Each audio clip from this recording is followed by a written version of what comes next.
ನಿಮ್ಮ ಹಳೆಯ ಚಿನ್ನದ ಒಡವೆನ ಅಧಿಕ ಬೆಲೆಗೆ ಮಾರಬೇಕೆ? ಆಟಿಕಾಗೆ ಕಾಲ್ ಮಾಡಿ 8880 ಅಟ್ಟಿಕಾ ಗೋಲ್ಡ್ ಕಂಪನಿ. ಎಸ್ಐಆರ್ ಪ್ರಕ್ರಿಯೆ ಮುಗಿದ ಬೆನ್ನಲ್ಲೇ ರಾಜ್ಯದ ಮತದಾರರಿಗೆ ಚುನಾವಣಾ ಆಯೋಗ ಶಾಕ್ ನೀಡಿದೆ. ಬರೋಬ್ಬರಿ 43,80,740 ಮತದಾರರಿಗೆ ದಾಖಲೆ ಪರಿಶೀಲನೆಗಾಗಿ ಶೀಘ್ರವೇ ನೋಟಿಸ್ ಜಾರಿ ಮಾಡಲು ಆಯೋಗ ಮುಂದಾಗಿದೆ. ಎಸ್ಐಆರ್ ಫಾರ್ಮ್ನಲ್ಲಿ ಈ ಮತದಾರರ ಮಾಹಿತಿಯಲ್ಲಿ ವ್ಯತ್ಯಾಸ ಕಂಡುಬಂದಿರುವ ಹಿನ್ನೆಲೆಯಲ್ಲಿ ದಾಖಲೆಗಳನ್ನು ಪರಿಶೀಲಿಸಲು ನಿರ್ಧರಿಸಲಾಗಿದೆ. ರಾಜ್ಯದಲ್ಲಿ ಒಟ್ಟು 4,46,35,899 ಮತದಾರರ ಎಸ್ಐಆರ್ ಪ್ರಕ್ರಿಯೆ ಪೂರ್ಣಗೊಂಡಿದೆ. ಈ ಪೈಕಿ 1,76,96,415 ಮತದಾರರನ್ನ ಈಗಾಗಲೇ ಎಎಸ್ಡಿಡಿಒ ಪಟ್ಟಿಗೆ ಸೇರಿಸಲಾಗಿದೆ. ಇದರಲ್ಲಿ 43,80,740 ಮತದಾರರ ಮಾಹಿತಿಯಲ್ಲಿ ವ್ಯತ್ಯಾಸ ಪತ್ತೆಯಾಗಿದೆ. 20,35,312 ಮತದಾರರ ಮಾಹಿತಿಯಲ್ಲಿ ನೇರ ವ್ಯತ್ಯಾಸ ಕಂಡುಬಂದಿದ್ರೆ 23,45,428 ಮತದಾರರ ಮ್ಯಾಪಿಂಗ್ನಲ್ಲಿ ಲೋಪವಾಗಿದೆ. ಹೀಗಾಗಿ ವ್ಯತ್ಯಾಸ ಕಂಡುಬಂದಿರುವ ಎಲ್ಲಾ ಮತದಾರರಿಗೆ ನೋಟಿಸ್ ನೀಡಿ ದಾಖಲೆ ಪರಿಶೀಲನೆ ನಡೆಸಲು ಆಯೋಗ ಸಿದ್ಧತೆ ನಡೆಸಿದೆ.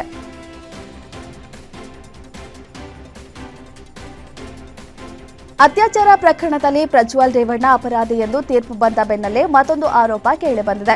ಜೈಲಿನಲ್ಲಿದ್ದರೂ ಪ್ರಜ್ವಲ್ ಮೊಬೈಲ್ ಬಳಸಿರುವುದು ಪತ್ತೆಯಾಗಿದೆ. ಇದರ ಬೆನ್ನಲ್ಲೇ ಪ್ರಕರಣದ 4ನೇ ಸಾಕ್ಷಿಗೆ ಬೆದರಿಕೆ ಹಾಕಿದ ಆರೋಪವೂ ಕೇಳಿಬಂದಿದೆ. ಟ್ರಯಲ್ ವೇಳೆ ಸಾಕ್ಷ್ಯ ಹೇಳಲು ಮುಂದಾದ ಮಹಿಳೆಗೆ ಪ್ರಜ್ವಲ್ ವಿರುದ್ಧ ಸಾಕ್ಷಿ ಹೇಳದಂತೆ ಬೆದರಿಕೆ ಹಾಕಲಾಗಿದೆ ಎನ್ನಲಾಗಿದೆ. ಈ ಹಿಂದೆ ಕೂಡ ಬೆದರಿಕೆ ಹಾಕಿದ್ದ ಆರೋಪವಿದೆ. ಪ್ರಕರಣದ ಬಗ್ಗೆ ತನಿಖೆ ನಡೆಸಿ ವರದಿ ಸಲ್ಲಿಸುವಂತೆ ಕೋರ್ಟ್ ಸಿಐಡಿ ಎಡಿಜಿಪಿಗೆ ಸೂಚಿಸಿದೆ. ಜೊತೆಗೆ ಸಂತ್ರಸ್ತೆ ಹಾಗೂ ಆಕೆಯ ಪುತ್ರನಿಗೆ ಭದ್ರತೆ ನೀಡುವಂತೆಯೂ ಸೂಚನೆ ನೀಡಿದೆ.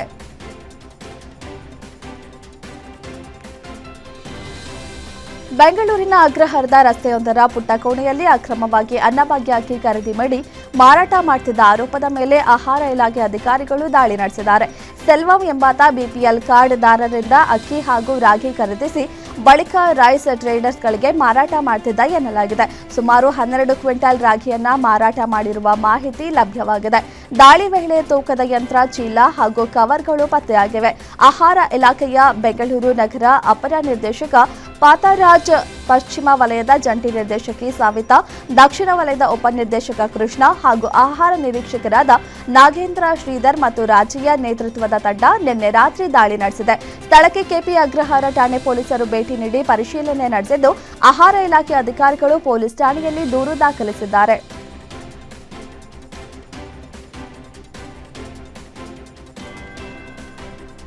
ಎಲೆಕ್ಟ್ರಾನಿಕ್ ಸಿಟಿಯಲ್ಲಿ ಅಕ್ರಮವಾಗಿ ಹಣ ಸಾಗಾಟ ಮಾಡುತ್ತಿದ್ದ ಖಾಸಗಿ ವಾಹನವನ್ನ ಪೊಲೀಸರು ವಶಕ್ಕೆ ಪಡೆದಿದ್ದಾರೆ. ವೀರಸಂದ್ರ ಸಿಗ್ನಲ್ ಬಳಿ ಕ್ರೇಟಾ ಕಾರನ್ನ ಅಡ್ಡಗಟ್ಟಿ ಪರಿಶೀಲನೆ ನಡೆಸಿದಾಗ ಬರೋಬ್ಬರಿ 9 ಕೋಟಿ ರೂಪಾಯಿ ಹಣ ಪತ್ತೆಯಾಗಿದೆ. ಆದಾಯ ತೆರಿಗೆ ಅಧಿಕಾರಿಗಳ ಮಾಹಿತಿ ಆಧರಿಸಿ ಕಳೆದ 18ರಂದು ಪೊಲೀಸರು ಈ ಕಾರ್ಯಾಚರಣೆ ನಡೆಸಿದ್ದಾರೆ. ತಮಿಳುನಾಡಿನ ತೂತುಕುಡಿಯ ಸಿಂಧು ಜ್ಯುವೆಲರ್ಸ್ ಮಾಲೀಕ ಸಚಿನ್ಗೆ ಸೇರಿದ ಹಣ ಎನ್ನಲಾಗಿದ್ದು, ಬಳಿಕ ಹಣ ಹಾಗೂ ಸಚಿನ್ನನ್ನ ಆದಾಯ ತೆರಿಗೆ ಅಧಿಕಾರಿಗಳು ವಶಕ್ಕೆ ಪಡೆದಿದ್ದಾರೆ. ಸಚಿನ್ ಮನೆ ಮೇಲೂ ದಾಳಿ ನಡೆಸಿದ ಅಧಿಕಾರಿಗಳು 1.3 ಕೋಟಿ ರೂಪಾಯಿ ನಗದು ಪತ್ತೆ ಮಾಡಿದ್ದಾರೆ. ಸದ್ಯ ಹಣದ ಮೂಲ ಹಾಗೂ ಯಾರಿಗೆ ಸೇರಿದ್ದು ಎಂಬ ಬಗ್ಗೆ ದಾಖಲೆಗಳ ಪರಿಶೀಲನೆ ಮುಂದುವರೆದಿದೆ.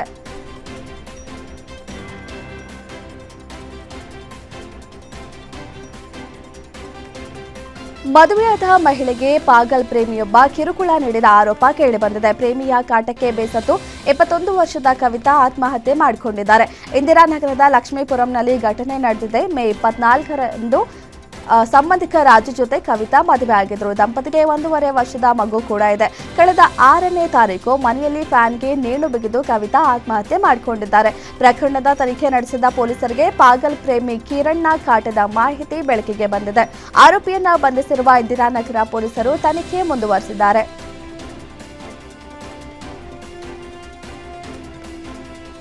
ಸಿಸಿಬಿ ಪೊಲೀಸರಿಗೆ ಕೊನೆಗೂ ಸಿಕ್ಕಿಬಿದ್ದಿದ್ದಾನೆ ಮೋಸ್ಟ್ ವಾಂಟೆಡ್ ರೌಡಿ ಶೀಟರ್. ಕೊಲೆ ಯತ್ನ ಪ್ರಕರಣದ ಆರೋಪಿ ದಿವಾಕರ್ ರಾಜ್ ಅಲಿಯಾಸ್ ಕಾಳೆರನ್ನ ಸಿಸಿಬಿ ಪೊಲೀಸರು ಬಂಧಿಸಿದ್ದಾರೆ.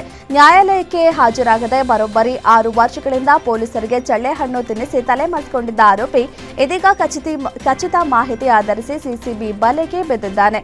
ಬಂಧಿತ ದಿವಾಕರ್ ರಾಜ್ ವಿರುದ್ಧ ಕೊಲೆ ಯತ್ನ, ದರೋಡೆಗೆ ಸಂಚು, ಕಿಡ್ನಾಪ್, ಅಕ್ರಮ ಬಂಧನ, ಪ್ರಾಣ ಬೆದರಿಕೆ, ಹಣ ವಸೂಲಿ, ಸರ್ಕಾರಿ ಕರ್ತವ್ಯಕ್ಕೆ ಅಡ್ಡಿ ಹಾಗೂ ಅಕ್ರಮ ಶಸ್ತ್ರಾಸ್ತ್ರ ಕಾಯ್ದೆ ಉಲ್ಲಂಘನೆ ಸೇರಿದಂತೆ ಹಲವು ಗಂಭೀರ ಪ್ರಕರಣಗಳಿವೆ. ಗಿರಿನಗರ ಠಾಣೆಯಲ್ಲಿ 3, ವಿವಿಪುರಂನಲ್ಲಿ 2 ಹಾಗೂ ಆರ್ಆರ್ ನಗರ, ಹನುಮಂತನಗರ, ಮಾಗಡಿ ರಸ್ತೆ, ಸಂಜಯ್ ನಗರ, ಜಾಲಹಳ್ಳಿ, ಯಶವಂತಪುರ ಮತ್ತು ತಲಘಟ್ಟಪುರ ಠಾಣೆಗಳಲ್ಲಿ ಪ್ರಕರಣಗಳು ದಾಖಲಾಗಿವೆ.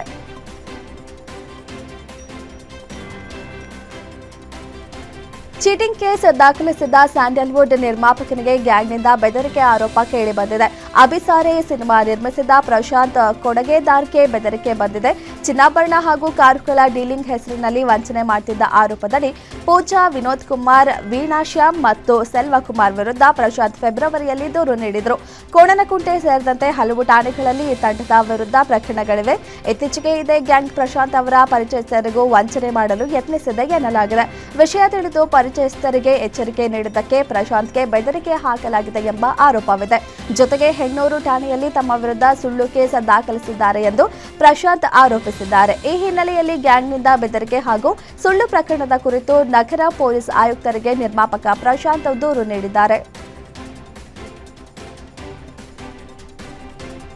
ರಾಯಚೂರು ಜಿಲ್ಲೆಯ ಲಿಂಗಸಗೂರು ಪಟ್ಟಣದಲ್ಲಿ ಪ್ರೀತಿಸಿ ಮದುವೆಯಾದ ಪತಿ ಕೈಕೊಟ್ಟು ಪರಾರಿಯಾಗಿದ್ದಾನೆ ಎಂಬ ಆರೋಪ ಕೇಳಿಬಂದಿದೆ.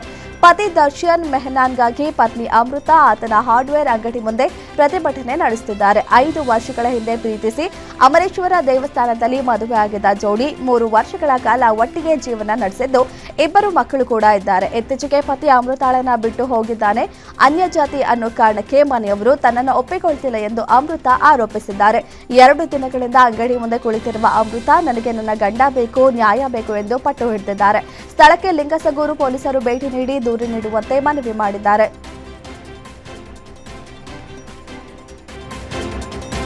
ನೆಲಮಂಗಲದಲ್ಲಿ ಸರ್ಕಾರಿ ಆಸ್ಪತ್ರೆಯ ಅವ್ಯವಸ್ಥೆ ವಿರುದ್ಧ ಸಾರ್ವಜನಿಕರ ಆಕ್ರೋಶ ಭುಗಿಲೆದ್ದಿದೆ. ಗ್ಯಾಸ್ ಲಾರಿ ಚಾಲಕ ಸಂಜೀವ್ ಕುಮಾರ್ ರಸ್ತೆ ದಾಟುತ್ತಿದ್ದ ವೇಳೆ ಬೊಲೆರೋ ವಾಹನ ಡಿಕ್ಕಿ ಹೊಡೆದಿದೆ. ಗಂಭೀರವಾಗಿ ಗಾಯಗೊಂಡಿದ್ದ ಸಂಜೀವ್ ಕುಮಾರ್ ಅವರನ್ನು ಸೋಲೂರು ಸರ್ಕಾರಿ ಆಸ್ಪತ್ರೆಗೆ ಕರೆತರಲಾಗಿತ್ತು. ಆದರೆ ತುರ್ತು ಚಿಕಿತ್ಸೆ ನೀಡಲು ವೈದ್ಯರೇ ಇರಲಿಲ್ಲ ಎಂಬ ಗಂಭೀರ ಆರೋಪ ಕೇಳಿಬಂದಿದೆ. ಚಿಕಿತ್ಸೆ ಸಿಗದೆ ಸಂಜೀವ್ ಕುಮಾರ್ ಮೃತಪಟ್ಟಿದ್ದಾರೆ ಎಂದು ಸಾರ್ವಜನಿಕರು ಆಕ್ರೋಶ ವ್ಯಕ್ತಪಡಿಸಿದ್ದಾರೆ. ಬಳಿಕ ಮೃತದೇಹವನ್ನು ಆಸ್ಪತ್ರೆ ಒಳಗೆ ಬಿಟ್ಟು ಬಾಗಿಲು ಮುಚ್ಚಿ ಪ್ರತಿಭಟನೆ ನಡೆಸಿದ್ದಾರೆ. ಬೆಂಗಳೂರು ಕುಡಿಗಲ್ ಹೆದ್ದಾರಿ ಪಕ್ಕದಲ್ಲೇ ಇರುವ ಆಸ್ಪತ್ರೆಯಲ್ಲಿ ವೈದ್ಯರು ಇಲ್ಲದಿರುವುದಕ್ಕೆ ಜನರು ಕಿಡಿಕಾರಿದ್ದಾರೆ. ಸೋಲೂರು ಆಸ್ಪತ್ರೆಯಲ್ಲ, ಸಾವಿನ ಆಸ್ಪತ್ರೆ ಎಂದು ಆಕ್ರೋಶ ಹೊರಹಾಕಿದ್ದಾರೆ.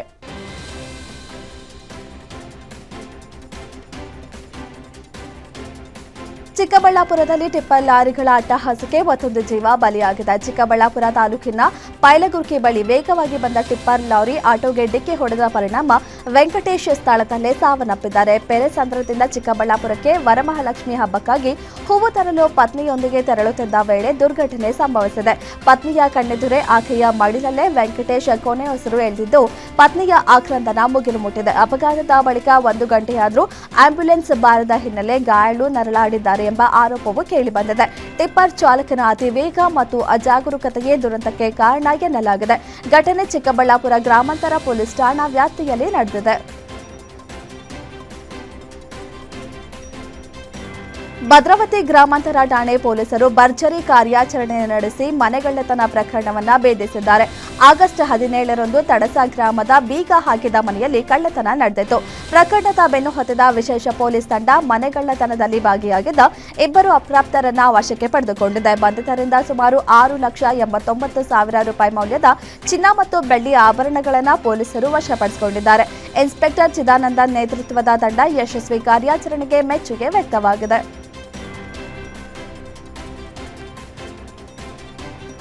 ಬಾಗಲಕೋಟೆ ಜಿಲ್ಲೆಯ ಬೀಳಗಿ ಮುಧೋಳ ರಸ್ತೆಯಲ್ಲಿ ಮೊರಂ ತುಂಬಿಕೊಂಡು ತೆರಳುತ್ತಿದ್ದ ಟಿಪ್ಪರ್ ಚಾಲಕನ ನಿಯಂತ್ರಣ ತಪ್ಪಿ ಪಲ್ಟಿಯಾಗಿದೆ. ಬೀಳಗಿ ಪಟ್ಟಣದ ಹೊರವಲಯದಲ್ಲಿ ಈ ಘಟನೆ ನಡೆದಿದೆ. ಅದೃಷ್ಟವಶಾತ್ ಘಟನೆಯಲ್ಲಿ ಯಾವುದೇ ಪ್ರಾಣಹಾನಿ ಸಂಭವಿಸಿಲ್ಲ. ಟಿಪ್ಪರ್ ಪಲ್ಟಿಯಾದ ಪರಿಣಾಮ ಕೆಲಕಾಲ ರಸ್ತೆ ಸಂಚಾರಕ್ಕೆ ಅಡಚಣೆ ಉಂಟಾಗಿತ್ತು. ಸ್ಥಳೀಯರು ಜೆಸಿಬಿ ಸಹಾಯದಿಂದ ಪಲ್ಟಿಯಾಗಿದ್ದ ಟಿಪ್ಪರ್ ಅನ್ನು ತೆರವುಗೊಳಿಸಿದ್ರು. ಘಟನೆ ಬೀಳಗಿ ಪೊಲೀಸ್ ಠಾಣಾ ವ್ಯಾಪ್ತಿಯಲ್ಲಿ ನಡೆದಿದೆ.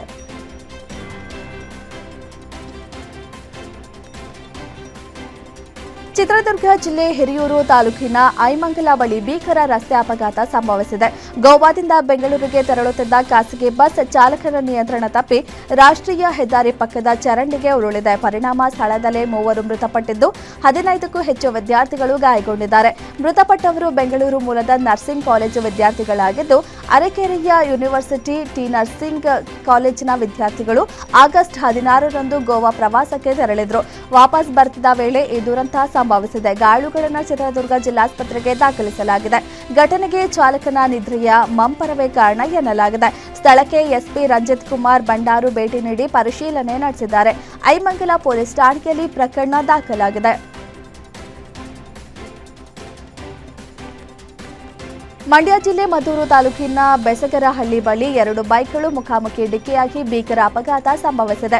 ಅಪಘಾತದಲ್ಲಿ ಬೆಳ್ಳತ್ತೂರು ಗ್ರಾಮದ ವೆಂಕಟೇಶ್ ಸ್ಥಳದಲ್ಲೇ ಮೃತಪಟ್ಟಿದ್ದಾರೆ. ಮತ್ತೋರ್ವ ಬೈಕ್ ಸವಾರ ಮರಳಿಗ ಗ್ರಾಮದ ಶ್ರೀಕಾಂತ್ ಗಂಭೀರವಾಗಿ ಗಾಯಗೊಂಡಿದ್ದು, ಹೆಚ್ಚಿನ ಚಿಕಿತ್ಸೆಗಾಗಿ ಮಂಡ್ಯ ಮಿಮ್ಸ್ ಆಸ್ಪತ್ರೆಗೆ ರವಾನಿಸಲಾಗಿದೆ. ಅಪಘಾತದ ನಿಖರ ಕಾರಣ ಇನ್ನಷ್ಟೇ ತಿಳಿದು ಬರಬೇಕಿದ್ದು, ಬೆಸಗರಹಳ್ಳಿ ಪೊಲೀಸ್ ಠಾಣಾ ವ್ಯಾಪ್ತಿಯಲ್ಲಿ ಪ್ರಕರಣ ದಾಖಲಾಗಿದೆ.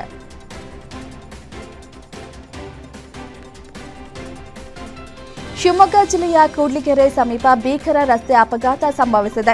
ಭದ್ರಾವತಿಯಿಂದ ಚನ್ನಗಿರಿ ಕಡೆಗೆ ತೆರಳುತ್ತಿದ್ದ ಖಾಸಗಿ ಬಸ್ ಎದುರಿಗೆ ಬಂದ ಬೈಕ್ ಅನ್ನು ತಪ್ಪಿಸಲು ಹೋಗಿ ಚಾಲಕನ ನಿಯಂತ್ರಣ ತಪ್ಪಿ ರಸ್ತೆ ಬದಿಯ ಅಡಕೆ ತೋಟಕ್ಕೆ ನುಗ್ಗಿದೆ.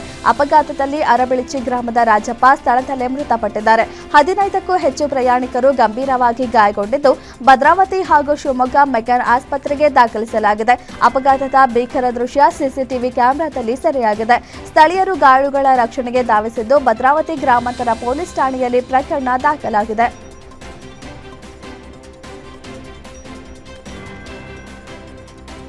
ಜೀವನದಲ್ಲಿ ಜಿಗುಪ್ಸೆ, ಅತಿಯಾದ ಮದ್ಯಪಾನ ಹಾಗೂ ಸಾಲಬಾಧೆ ಹಿನ್ನೆಲೆ ವ್ಯಕ್ತಿಯೊಬ್ಬರು ನೇಣು ಬಿಗಿದುಕೊಂಡು ಆತ್ಮಹತ್ಯೆ ಮಾಡಿಕೊಂಡಿದ್ದಾರೆ. ದಾವಣಗೆರೆ ತಾಲೂಕಿನ ಗುಮ್ಮನೂರು ಗ್ರಾಮದಲ್ಲಿ ಈ ಘಟನೆ ನಡೆದಿದೆ. ಬಸವರಾಜ್ ಮೃತ ವ್ಯಕ್ತಿ. ಬಸವರಾಜ್ ಅತಿಯಾದ ಮದ್ಯವ್ಯಸನಿಯಾಗಿದ್ದು, ಗ್ರಾಮದಲ್ಲಿ ಹಾಗೂ ಖಾಸಗಿ ಬ್ಯಾಂಕ್ಗಳಲ್ಲಿ ಸಾಲ ಮಾಡಿಕೊಂಡಿದ್ರು ಎನ್ನಲಾಗಿದೆ. ಸಾಲದ ಒತ್ತಡ ಮತ್ತು ವೈಯಕ್ತಿಕ ಸಮಸ್ಯೆಗಳಿಂದ ಮನನೊಂದು ಮನೆಯಲ್ಲೇ ನೇಣು ಬಿಗಿದುಕೊಂಡು ಆತ್ಮಹತ್ಯೆ ಮಾಡಿಕೊಂಡಿದ್ದಾರೆ. ಘಟನಾ ಸ್ಥಳಕ್ಕೆ ಪೊಲೀಸರು ಭೇಟಿ ನೀಡಿ ಪರಿಶೀಲನೆ ನಡೆಸಿದ್ದು, ದಾವಣಗೆರೆ ಗ್ರಾಮಾಂತರ ಪೊಲೀಸ್ ಠಾಣೆಯಲ್ಲಿ ಪ್ರಕರಣ ದಾಖಲಾಗಿದೆ.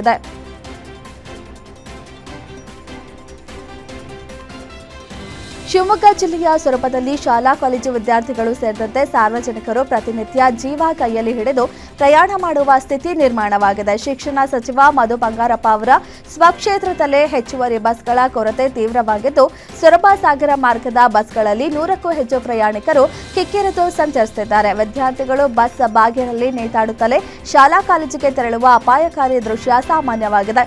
ಅತಿಯಾದ ಹೊರೆಯಿಂದ ಬಸ್ ಒಂದು ಬದಿಗೆ ವಾಲ್ದಿದ್ದು, ಭೀಕರ ಅವಘಡದ ಆತಂಕ ಎದುರಾಗಿದೆ. ವಿದ್ಯಾರ್ಥಿಗಳ ಜೊತೆಗೆ ಗಾರ್ಮೆಂಟ್ಸ್ ಉದ್ಯೋಗಿ ಮಹಿಳೆಯರು ಸಂಕಷ್ಟ ಅನುಭವಿಸುತ್ತಿದ್ದಾರೆ. ಕೂಡಲೇ ಹೆಚ್ಚುವರಿ ಬಸ್ ವ್ಯವಸ್ಥೆ ಮಾಡಿ ಪ್ರತಿನಿತ್ಯದ ನರಕಯಾತನೆಗೆ ಮುಕ್ತಿ ನೀಡುವಂತೆ ಸಾರ್ವಜನಿಕರು ಸಚಿವರಿಗೆ ಮನವಿ ಮಾಡಿದ್ದಾರೆ.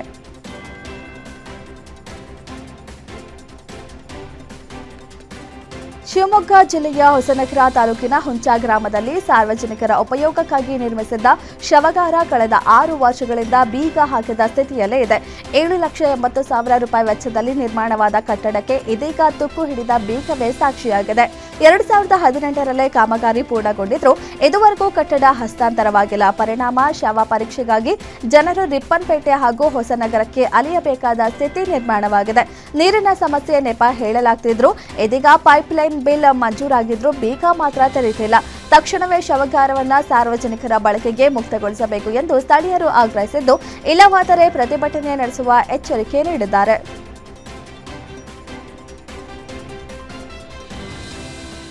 ಕಲಬುರಗಿಯಲ್ಲಿ ವಿದ್ಯಾರ್ಥಿಯಿಂದ ಟಿಕೆಟ್ ವಿತರಣೆ ಪ್ರಕರಣಕ್ಕೆ ಇದೀಗ ಹೊಸ ಟ್ವಿಸ್ಟ್ ಸಿಕ್ಕಿದೆ. ಕಲಬುರಗಿ ಕಾಳಗಿ ನಡುವೆ ಸಂಚಾರ ಮಾಡುತ್ತಿದ್ದ ಬಸ್ನಲ್ಲಿ ವಿದ್ಯಾರ್ಥಿಯ ಕೈಗೆ ಎಟಿಎಂ ಮೆಷಿನ್ ನೀಡಿ 11 ಪ್ರಯಾಣಿಕರಿಗೆ ಟಿಕೆಟ್ ವಿತರಣೆ ಮಾಡಿಸಿದ ಘಟನೆ ವೈರಲ್ ಆಗಿತ್ತು. ಈ ಕುರಿತು ಗ್ಯಾರಂಟಿ ನ್ಯೂಸ್ ವರದಿ ಬಿತ್ತರಿಸಿದ ಬೆನ್ನಲ್ಲೇ ಕ್ರಮ ಕೈಗೊಳ್ಳಲಾಗಿದೆ. ಕರ್ತವ್ಯ ಲೋಪದ ಆರೋಪದಡಿ ಬಸ್ ಕಂಡಕ್ಟರ್ ಸಿದ್ದಪ್ಪ ಅವರನ್ನ ಅಮಾನತು ಮಾಡಿ ಕಲಬುರಗಿ ವಿಭಾಗ 1 ಡಿಸಿ ಆದೇಶ ಹೊರಡಿಸಿದ್ದಾರೆ. ಇದು ಗ್ಯಾರಂಟಿ ನ್ಯೂಸ್ ಇಂಪ್ಯಾಕ್ಟ್ ವರದಿಯಾಗಿದೆ.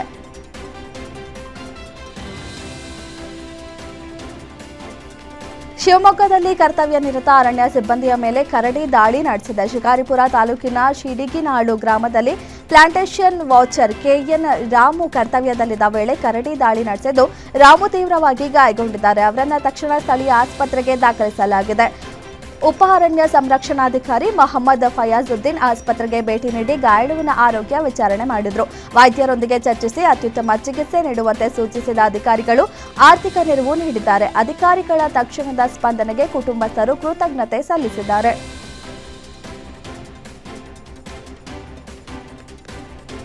ಮನುಷ್ಯರ ಮೇಲೆ ದಾಳಿ ನಡೆಸಿ ಇಬ್ಬರ ಸಾವಿಗೆ ಕಾರಣವಾಗಿದ್ದ ಕಾಡಾನೆ ಕೊನೆಗೂ ಅರಣ್ಯ ಇಲಾಖೆ ಬಲೆಗೆ ಬಿದ್ದಿದೆ. ಕೊಡಗು ಜಿಲ್ಲೆಯ ತಿತಿಮತಿ ವ್ಯಾಪ್ತಿಯ ಚೆಂಬೆಬೆಳ್ಳೂರು ಪ್ರದೇಶದಲ್ಲಿ ನಡೆದ ಭಾರೀ ಕಾರ್ಯಾಚರಣೆಯಲ್ಲಿ ಸುಮಾರು 35 ವರ್ಷ ಪ್ರಾಯದ ಗಂಡಾನೆಯನ್ನ ಕೆಡ್ಡಾಗೆ ಬೀಳಿಸಲಾಗಿದೆ. ಕಳೆದ ಒಂದು ವಾರದಲ್ಲಿ 4 ಮೇಲೆ ದಾಳಿ ನಡೆಸಿದ್ದ ಈ ಆನೆ ಗ್ರಾಮಗಳು ಹಾಗೂ ಕಾಫಿ ತೋಟಗಳಿಗೆ ನುಗ್ಗಿ ದಾಂಧಲೆ ನಡೆಸಿತು. ದುಬಾರೆ ಸಾಕಣೆ ಶಿಬಿರದ 5 ಕುಮ್ಕಿ ಆನೆಗಳು ಹಾಗೂ 100ಕ್ಕೂ ಅಧಿಕ ಅರಣ್ಯ ಸಿಬ್ಬಂದಿ ಕಾರ್ಯಾಚರಣೆಯಲ್ಲಿ ಭಾಗವಹಿಸಿದ್ರು. ಸೆರೆ ಸಿಕ್ಕ ಕಾಡಾನೆಯನ್ನು ಸುರಕ್ಷಿತವಾಗಿ ದುಬಾರೆ ಸಾಕಣೆ ಶಿಬಿರಕ್ಕೆ ಸ್ಥಳಾಂತರಿಸಲಾಗಿದೆ. ಇನ್ನು 3 ಪುಂಡಾನೆಗಳ ಸೆರೆಗೆ ಸಿದ್ದಾಪುರ ಅಮ್ಮತ್ತಿ ಅರಣ್ಯ ವ್ಯಾಪ್ತಿಯ ಕಾರ್ಯಾಚರಣೆ ಮುಂದುವರೆದಿದೆ.